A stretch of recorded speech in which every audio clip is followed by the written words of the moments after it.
Part of Schubert's song An die Musik, the singer was the baritone Benjamin Appel, with James Baylieu at the piano from a recent Alpha Classics release, marking the centenary of Dietrich Fischer-Dieskau's birth. And Benjamin Appel, Dietrich Fischer-Dieskau and Schubert have all been the focus of Gramophone podcasts, and this one marks a milestone for Gramophone as it's number 500.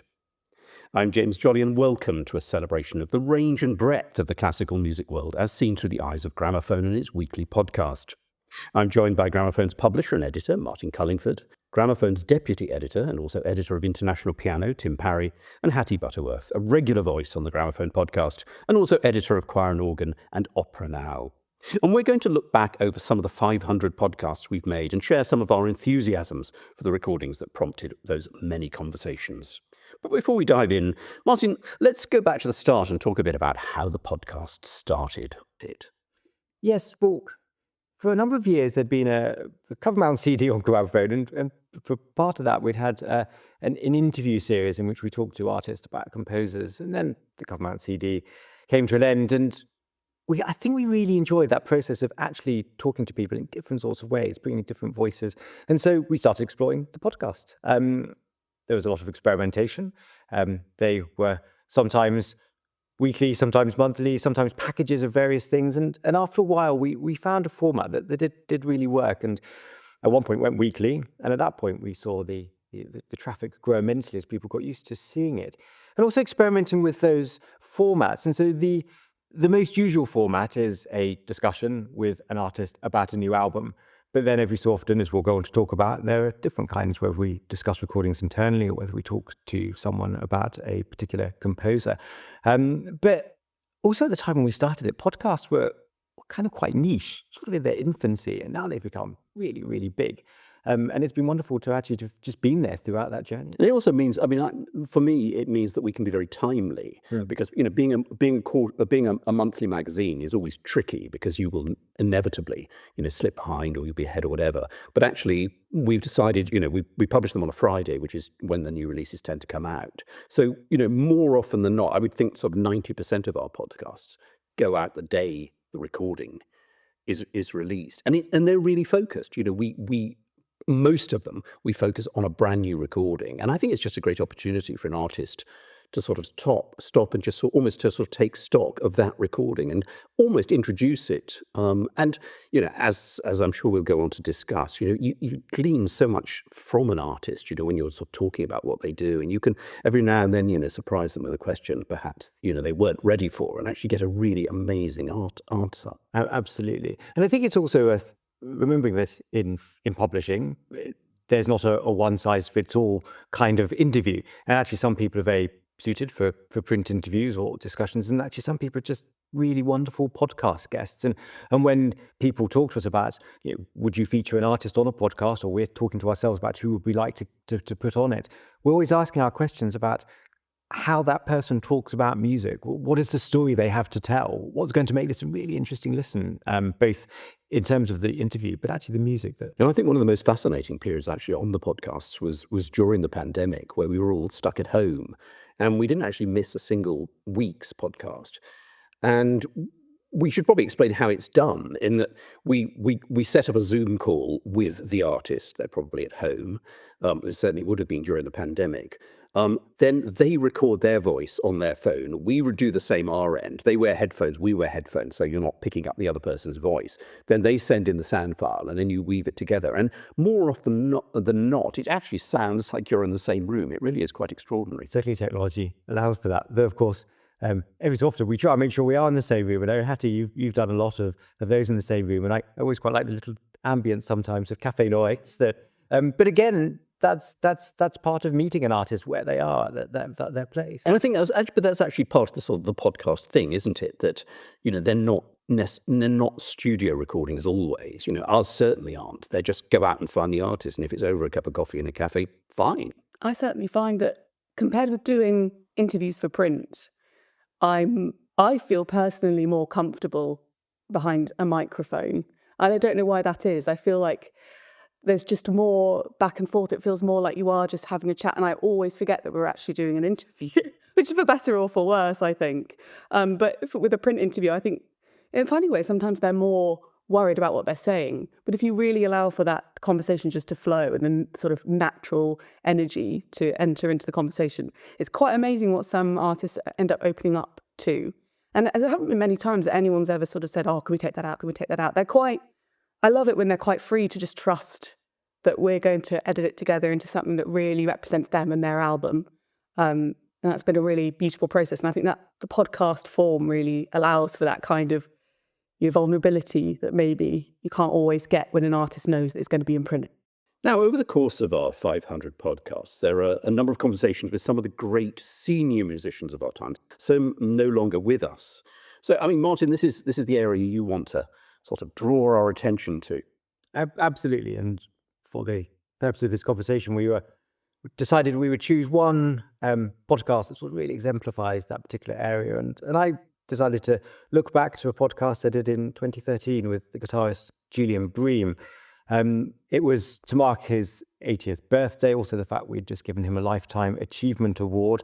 A box set had recently come out from Sony, drawing together all his recordings, very beautifully presented it was too. Julian Bream, he, probably alongside John Williams in a different way, sort of dominated the classical guitar world for really many decades in the 20th century. Extraordinary figure, extraordinary performer. On the one hand, he was sort of known for being very witty, telling lots of anecdotes, being this sort of big figure. But then there's another side to him that I was really excited to sort of discover. And I knew that, for example, he would tour really intensely for 6 months, but then spend 6 months back at his home, reconnecting with growing vegetables and with seasonality. And the fact that he'd chosen to live in the middle of the countryside in a large house, although when I spoke to him, he'd moved into a smaller bungalow by then. So I went down to visit him in Dorset. He picked me up from the station in his car with his dog in the back. And even as we drove to the house, there was this wonderful sense of the connection he had with the landscape. The fact he would sort of just steer around potholes and then made a comment about kind of, I've learned where every pothole is, and it becomes very instinctive. And I think that's always quite interesting to just have that sense of a person. And then partway through the interview, there was also a moment when we found ourselves looking out of the window at the way light was passing across a field. And again, just the way he talked about observing that and that being part of his sense of connection. All that said, we were there to talk about music. And there were so many fascinating things that came out of this. The first was that he didn't really like recording, and he was very open and honest about that. He knew it was important. He knew he wanted to do it, but he just said it was a process. He found a way of doing it, sitting in a church not far from where he lived, where they could take as many takes as they wanted. He described it, I think, as the most enjoyable way of doing something you don't enjoy. But it's a way fascinating when you think those recordings are real legacies of a career. They're real benchmarks. And to hear someone just being very honest about the vulnerability that they felt behind that process. Talking also about Spanish music and how he sort of questions the over-romanticism that went into a lot of Spanish music. And he tried to sort of take that away to bring what he felt was true and connected to the music. He talked obviously about early music. We'll go on to talk about another figure who had a very different approach to early music, but that was something that he explored. But I think the thing that really struck with me is that here he was someone who had stopped playing. He'd decided he couldn't play anymore physically, and yet said in a way he felt he was more of a musician now because he was listening. Cogitating was his word, and reflecting, and that a lifetime of playing had equipped him to be that person. And I think of other musicians I've spoken to on this podcast. Stephen Huff once just said that he felt that people in the audience are musicians too. They're part of that process. And I think Julian Bream's comment there really exemplified that. It's funny, listening to this for the first time over the weekend, all I felt was that I wanted to meet this man, and I was so upset that I couldn't. Because obviously he just turned 80, or was turning 80 when he had that conversation sort of over 10 years ago. And it was amazing hearing him talk about how he'd taught the guitar to these composers that he ended up commissioning music from, and developing this kind of English guitar sound. That was such an interesting part of the conversation. Yeah. No, I mean, you're absolutely right. He sort of took over the mantle from Segovia, and he was Bream, an English artist from Battersea, from South London. And yes, he wasn't pretending to be something he wasn't. He said, actually, I'm going to make this an instrument for English musicians, and commissioning so many composers, Benjamin Britten most famously. But then even actually at the end of his life, when I was talking to him, he was still commissioning Birtwistle to write for guitar. And yes, I think he realized that for many people, the guitar wasn't something they knew, and he did have to show them how to make it sing. The other thing I'd say about the podcast, it was also one of the earlier ones we did, and you can hear a ticking clock throughout, which is rather lovely. I also discovered the perils of not properly listening as you record it, and I had a microphone near a curtain by an open window, and every so often the curtain would blow, and it sounded very lovely in the room, but actually it just made the microphone just crackle. So anyone making podcasts, do think about these things, because now I could remove it, but at the time I remember it took hours and hours. It's funny how you kind of get used to that though when you're listening. Yeah. I was like, oh, but we're back in 2013. This is just what microphones were like. I'll be fine, and you do just end up focusing on how I didn't realise quite how funny he was actually, and clearly a very kind granddad kind of figure. Yeah, no, and you're absolutely right when you said you'd love to meet him. That is, I think, always what defines podcasts like this. It was a real privilege to meet him, to sit and spend the afternoon with him. Really one of the highlights of making these podcasts, but actually of my gramophone career.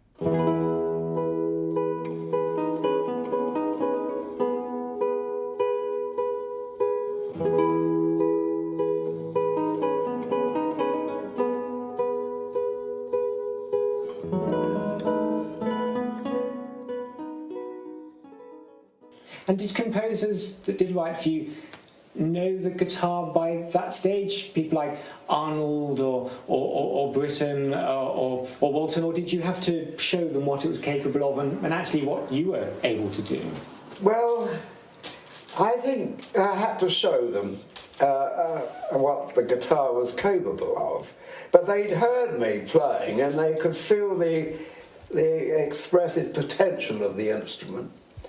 And the composers you mentioned, none of them played guitar. I mean, Malcolm Arnold certainly didn't, and Willie Walton, he didn't either. Lennox Berkeley wrote me a very nice piece, but he was a piano composer, really. Some of the composers wrote their guitar music at the piano, but Britten didn't. And the amazing thing about that piece is that it's 15 minutes long, and there was only one note that didn't work, And I tell you another composer who had that, who wrote a very good. He wrote 3 pieces for me actually. Richard Rodney Bennett. Now he wouldn't associate himself. He wouldn't associate him necessarily with that very special talent of instrumentation. But he wrote a sonata for me, the last piece he wrote, and it was very complicated, and it's a very good piece, and that was almost immaculately written, Yeah. And Richard was very fastidious about everything. I mean, his aesthetic was so very refined that if anything wasn't quite right, he was onto it straight away. So I thought that was very impressive.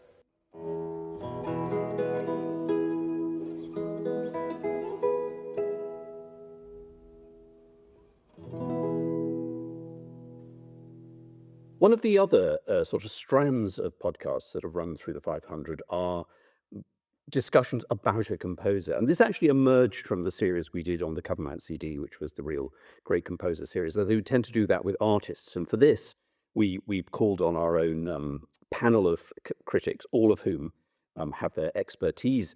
And down the years, we've had Edward Seckerson on Bernstein and Shostakovich. We've had Richard Wigmore on Schubert's Winterreise. We've had Jonathan Freeman Atwood talking about Bach.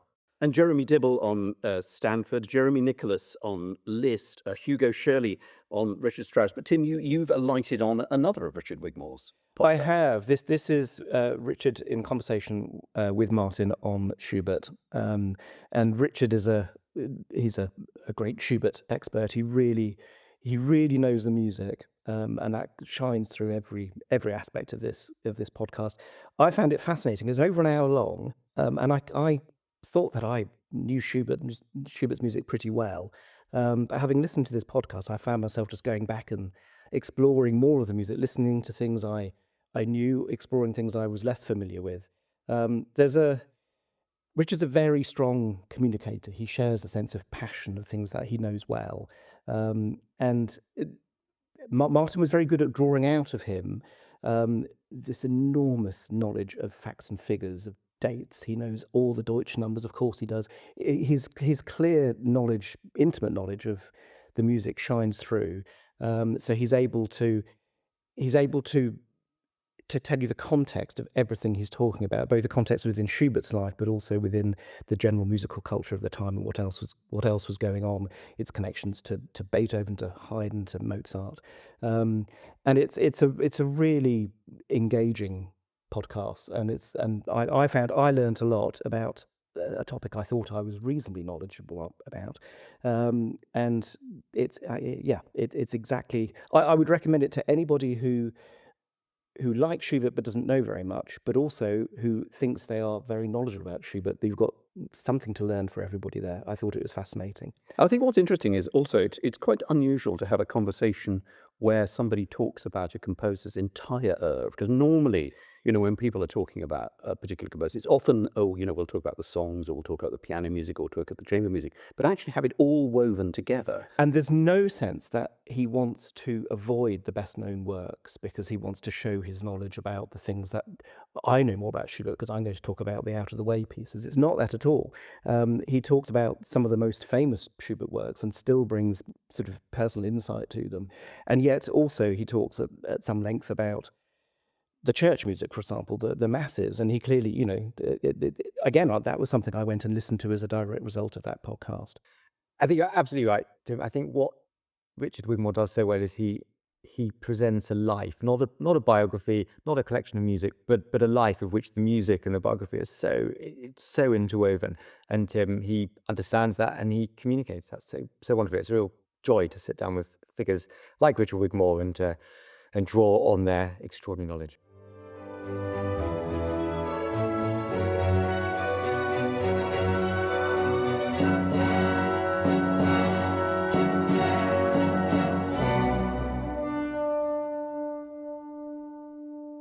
And he didn't know in 1824, 25, 26 that he would die in 1828. He probably suspected that as a young syphilitic he wasn't going to make old bones. Mm-hmm. But you can't say that it's too easy to read into all of the works that Schubert composed from 1823 onwards of having intimations of mortality. Too easy, too glib that. But nevertheless, you have to say that a darker tone does creep into his letters, and his music from this period, on the whole, you can say, becomes more complex, shall we say? Yes. More complex. I think that's a good. Yes, rather than simply saying more darker with more nostalgia, etc., more pathos. That's not necessarily true. And it's interesting that you could say one of the darkest movements that Schubert ever wrote. This is, I think, a corrective that perhaps isn't often pointed out to the notion that it was, a downward slope from the moment when Schubert became ill, very early in 1823. A work that he wrote, well, he only completed 2 movements, as we all know, in 1822, in the autumn of 1822, so when he was still completely well, the Unfinished Symphony. 2 movements, sketches for a scherzo. Did he ever write a finale? You know, we talk forever about that. The first movement of the Unfinished Symphony, arguably the darkest single movement in any genre, arguably, that Schubert ever wrote, beginning and ending in the abyss. The first great tragic confessional symphony, and yet written at a time, October 1822, when Schubert seemed to have all to play for. Reputation growing rapidly, publications, friendship, support. The future looked pretty rosy, and yet he wrote. So, you know, art transcending life. That is the reminder that I think we have to have.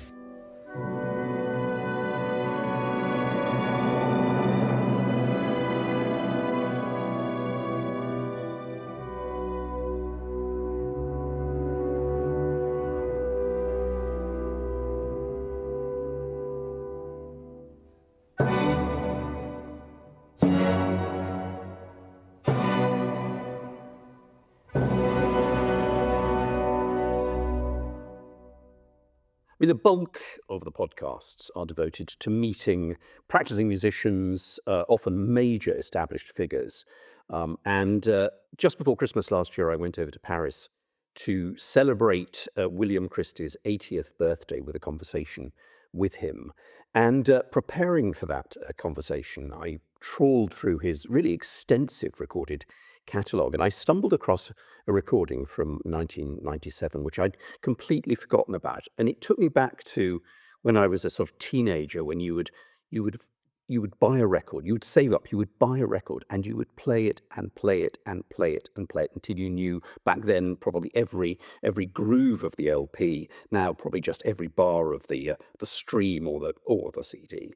And this is an album of Mondonville, and I think what's amazing about William Christie's career is that almost single-handed, not completely single-handed, but almost single-handed, he taught the French about their patrimoine, their history through music.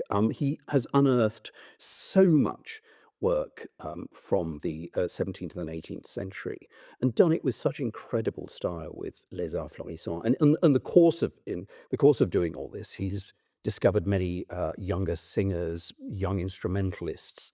He really is a major figure in French cultural life.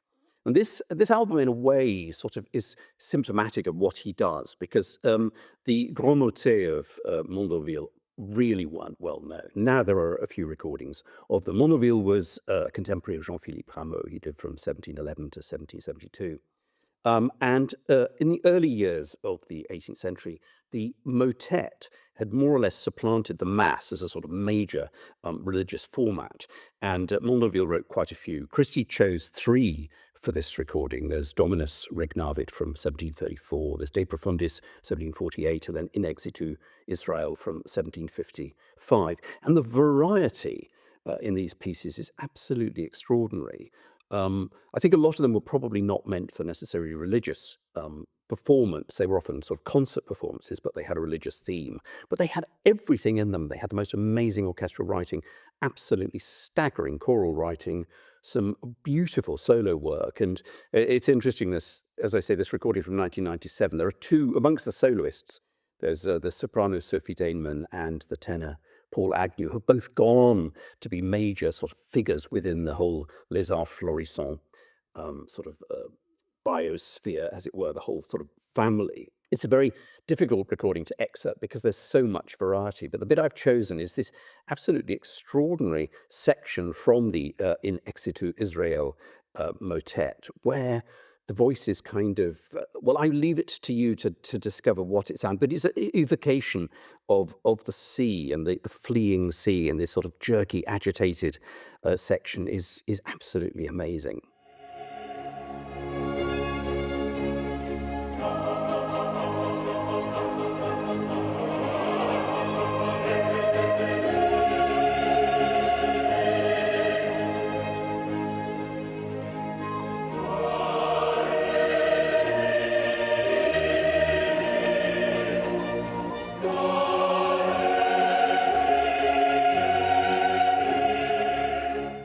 Do I listen to Debussy? Yes, very much so. Do I listen to the beginnings of the 19th century with Halévy? Yes, I do. Do I like discovering new things? Yes. Is there a cut-off period? Well, it's basically the end of the 18th, early part of the 19th century. But do I like French melody? I adore it.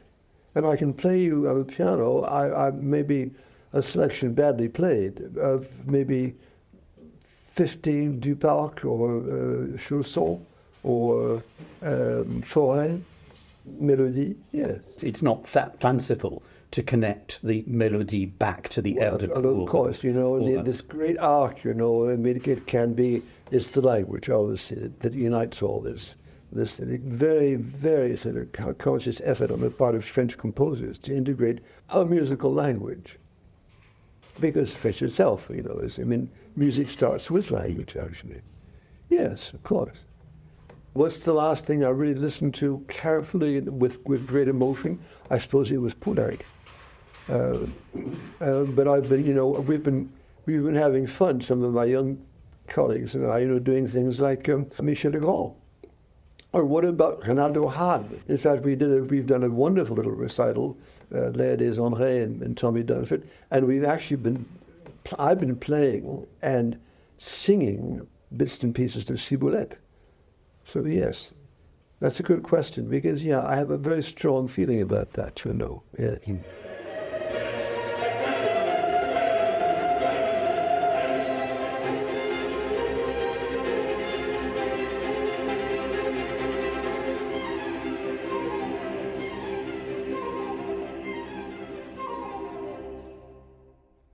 I was so pleased you chose this podcast because it is a really fascinating insight into an era of the musical world, as it were, particularly early music in France, but actually beyond that, relationships also with record labels like Harmonia Mundi and how that worked and changed. Him talking actually about his studies, and that's quite a powerful and quite poignant anecdote that people can look forward to hearing about in there. But you just have this real understanding of what it meant to be a pioneering musician among a community of like-minded people facing sometimes opposition, just prejudice, and actually trying to do things differently. And then at the other end of that, we look back on that life and think he radically changed things and continues to radically change things just by inspiring the next generation. Yeah, it is interesting the way that it's funny. A lot of musicians, when they sort of reach that age, they become really fascinated with working with very young musicians. And you can think of many, many examples down the years. Someone like Haitink, towards the end of his life, he used to work with young artists, and he really almost drew a kind of musical energy from working with these people. And William Christie does exactly the same. I mean, one thinks of people like, Léa des André and Thomas Dunford and Théotime Langlois-Swart. And he's so refreshingly honest and open about his own studies. I'm thinking particularly with Ralph Kirkpatrick, yes, who was clearly a colossus, and he describes his sort of just the intellectual power that he had. I think he described it as pretentiously so at times, but clearly had personal failings, I suppose. Yeah, absolutely. And William Christie talking about how his own teaching was informed by the kind of teaching that he got from Ralph Kirkpatrick, who himself got similarly sort of authoritative teaching, so he told it, from Landowska, and he said, I'm not going to teach this way. I can learn from this. And he clearly, as you say, he loved working with young musicians, and I'm sure did so with far greater empathy.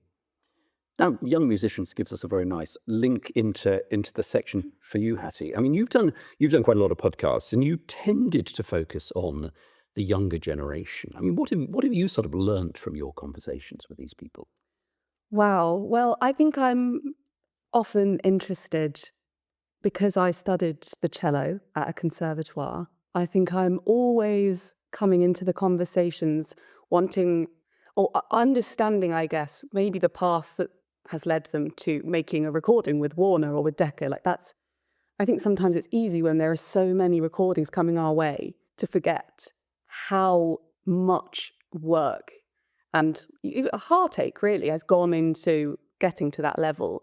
So I'm often really interested in looking as well at the recording, but beneath the recording. What does it mean for these artists in the musical world today? Something that is, there's a lot of fear, there's a lot of anxiety, there's also a lot of joy, and I find that there's sometimes a balance between what we might call toxic positivity in some musicians, where they're really trying to forget all the difficult parts of their life. And then there's also this other camp of musicians who are so keen to be vulnerable and be honest and use that to their advantage of connecting with an audience. And the podcast I chose was my conversation with Fatma Said, which was quite a last minute conversation I had with her in the Warner office. And I'd heard of her. I knew that she'd been Gramophone's Young Artist of the Year a number of years ago. And but I wasn't prepared for her, poise and bravery, really, to really be honest about her career and the experience of being a young artist in this profession and feeling pressured a lot of the time to work with big names and to work with and to sort of please people. And she was kind of saying, at this point in my life, I've learned I need to be working with my friends. So her album is called Leader My Soul with Friends. And she talks beautifully about her relationship both with Joseph Middleton and Malcolm Martineau, and how these are both musicians that she feels totally at one with, and they are her friends outside of the recording studio, and that is something she needs at this point in her life in order to feel safe and sort of healthy as a performer, which I thought was really an important thing we don't often hear enough about. It's quite interesting that album and many albums by young artists, that's probably the most radical change if I sort of think back over all the time I've been listening to recordings. Is that back in the day, you would record an album of Schubert songs or Heine songs or Mahler songs. Now, you do, but you don't very often get single composer albums. Quite often, it's a program that tells a story. There are so many different ways artists are approaching Recordings are much more artist-led these days than you go back 20, 30 years, and it was much more repertoire-led. And you had great artists recording great music. But nowadays, a Schubert song record isn't enough, and because there are so many available. I think that you tend to... an audience is looking for a connection with an artist as much as they're exploring the music. Absolutely. Yeah, I mean, and there have been some amazing recordings sort of that do tell stories. And quite often, artists are drawing on their own sort of past. I mean, the Fatma Said one is fascinating because she draws on the fact that, there's a whole ton of Egyptian music that, we know nothing about in the West. And she, nearly every time I've heard her sing, she has performed something from the Egyptian repertoire. She's been such an advocate for taking a form like Lieder and challenging what we in the West have interpreted that to mean, and also bringing in so many collaborators. She is someone that looks outwards when she creates, and she's not thinking, who am I as a singer on my own? She's thinking, who can I be and who can I bring in and what can I create that is representative of my life as an artist. She also talks it sounds so like, as a cellist, this is to me very ridiculous, but she doesn't like over rehearsing. She said sometimes she would only rehearse some of these songs that she recorded once before she recorded it, which to me sounds absolutely terrifying.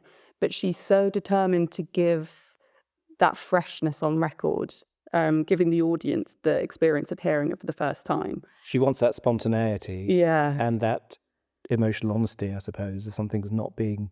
It's so stressful, though. Yeah, absolutely. I mean, if she calls it up. That's such an extraordinary moment. That sense that she wants it to feel like it's a discovery for her, because it is a discovery for her. Which, of course, is what actually every artist really, if you ask them, they would like to say, well, actually, I play this sonata, 50 times, but actually each time has to sound like the first time. So you don't necessarily have to make it the first time, but, it clearly... She wants to try that out, yeah. But that does an enormous amount of damage in itself. I mean, goodness, psychologically, how many times can you play? Well, that is the very heart of what we deal with, day in, day out. But it's often not talked about. We go back, every week we go back and we hear the same piece of music that we have heard hundreds of times. But the wonder of classical music is actually it never sounds the same twice. One example of really taking a form and doing things completely differently is on Fatma's Lieder album, the Brahms 5-Lieder Opus 105 with the harpist Annelien Leonetz.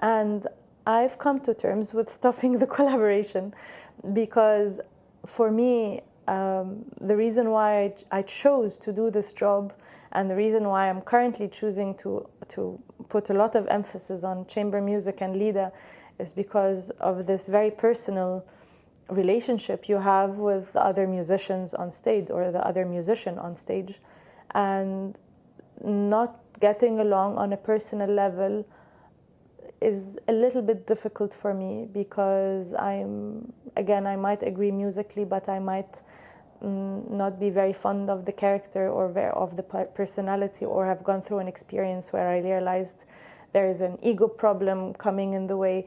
This bothers me a lot, and I don't think that it serves the music making, whether in recording or on stage. And I think that life is too short to spend on stage with people you don't get truly along with. And that's why I can happily claim and hope today that everyone I've chosen to make music with, especially on this album and generally in my life, are truly friends of mine. Of course, many of them I don't see as often as other artists. Many of them have families or we travel all the time, but I know that I can trust them, and I know that I love them dearly.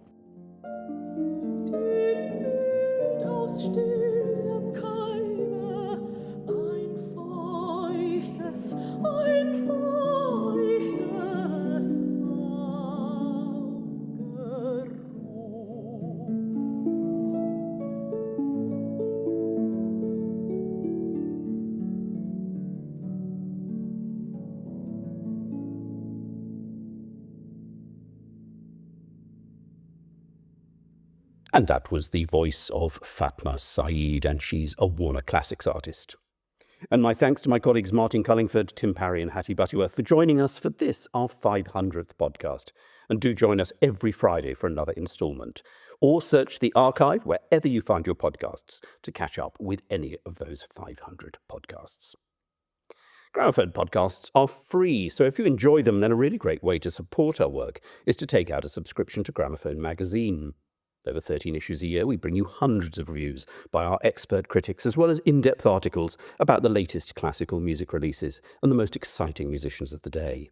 And if you head over to gramophone.co.uk/subscribe and enter the code podcast20 in the checkout, you can even get a 20% discount off any subscription package. We really value your support. And consider leaving a review or rating wherever you listen to your podcasts. And do look out for another Gramophone podcast very soon.